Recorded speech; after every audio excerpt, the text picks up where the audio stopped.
ಹಾಸನ ಜಿಲ್ಲೆಯಲ್ಲಿ ಮಳೆಯ ಅಬ್ಬರ ಮುಂದುವರೆದಿದ್ದು, ಭಾನುವಾರದಿಂದ ಸುರಿಯುತ್ತಿರುವ ಮಳೆಯಿಂದಾಗಿ ನಿರ್ಮಾಣ ಹಂತದಲ್ಲಿದ್ದ ಬೆಂಗಳೂರು-ಮಂಗಳೂರು ರಾಷ್ಟ್ರೀಯ ಹೆದ್ದಾರಿ 75ರ ಹಲವೆಡೆ ಭಾರೀ ಪ್ರಮಾಣದ ಮಣ್ಣು ಕುಸಿತ ಸಂಭವಿಸಿದೆ.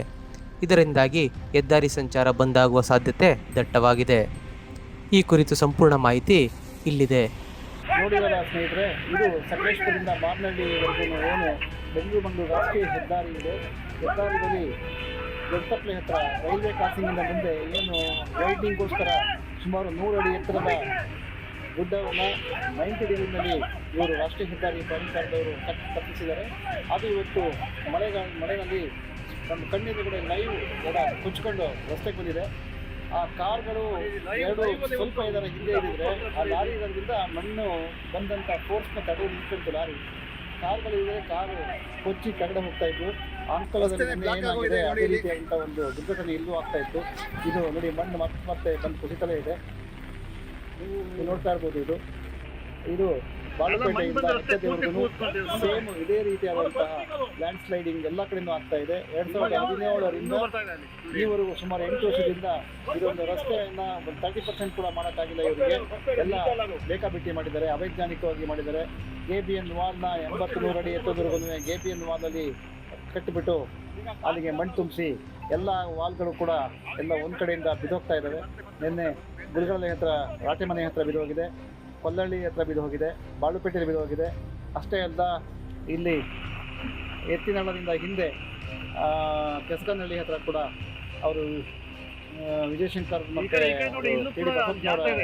ಜಾಗದಲ್ಲಿ ಕೂಡ ಎಲ್ಲ ಕುಸಿತು ಅವರ ಕಾಫಿ ತೋಟಕ್ಕೆ ಕಲ್ಲು ಮಣ್ಣು ಎಲ್ಲ ಕೊಚ್ಚೋಗಿದೆ.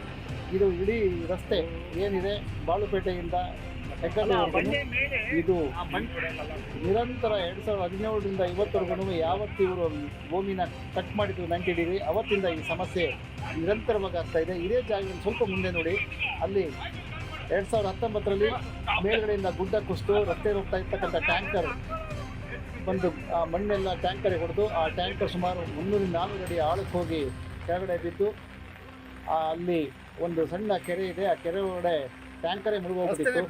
ಅದರಲ್ಲಿ ಡ್ರೈವರ್ ಮತ್ತು ಕ್ಲೀನರ್ ಮೃತದೇಹ ಒಂದು 8 ದಿನಗಳ ನಂತರ ಸಿಕ್ಕಿತ್ತು ಮೃತದ ಕಾರ್ಯಾಚರಣೆಯಿಂದ.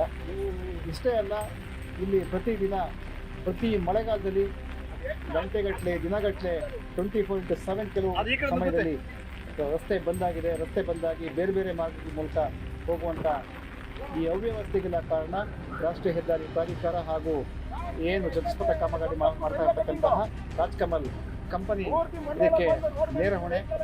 ಇಷ್ಟೆಲ್ಲ ಅವಾಂತರಗಳಾಗ್ತಿದ್ರು ಕೂಡ ನಮ್ಮ ಆಡಳಿತ ವ್ಯವಸ್ಥೆ ಯಾಕೆ ಕಣ್ಮುಚ್ಕೊಂಡು ಕೂತ್ಕೊಂಡಿದೆ ಅಂತೇಳಿ ನಿಜವಾಗ್ಲೂ ಪ್ರಶ್ನೆ ಆಗಿದೆ. ಇವತ್ತು ಕೇಂದ್ರ ಸರ್ಕಾರ ಎಲ್ಲ ಕಡೆ ಒಳ್ಳೊಳ್ಳೆ ರಸ್ತೆಗಳನ್ನು ಮಾಡಿದೆ, ಸುರಂಗಗಳನ್ನು ಮಾಡಿದೆ ಅಂತ ಜಮ್ಮು ಕಾಶ್ಮೀರದಲ್ಲಿ ಅಂಥ ಒಂದು ರಸ್ತೆಗಳನ್ನು ಮಾಡ್ತಿರುವಾಗ ಇದು ಸಕಲೇಶಪುರದಂಥ ಒಂದು ಪ್ರದೇಶದೊಳಗಡೆ ಒಂದು ರಸ್ತೆನ ಅಗಲೀಕರಣ ಮಾಡಿ ಚತುಷ್ಪಥ ಮಾಡೋದಕ್ಕೆ ಈ ರೀತಿ ಅವೈಜ್ಞಾನಿಕ ಕಾಮಗಾರಿ ಮಾಡ್ತಾ ಇರ್ತಕ್ಕಂಥ ಈ ಕಾಂಟ್ರಾಕ್ಟರ್ ಮೇಲೆ ಯಾಕೆ ಕಾನೂನು ಕ್ರಮ ಕೈಗೊಳ್ಳಬಾರ್ದು?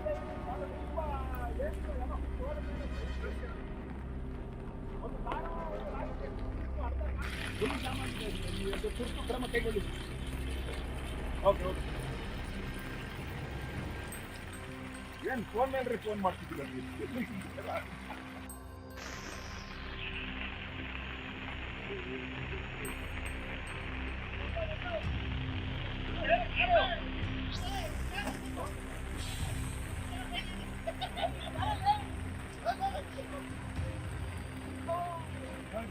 ಗಾಡಿ ಬರ್ತದೆ,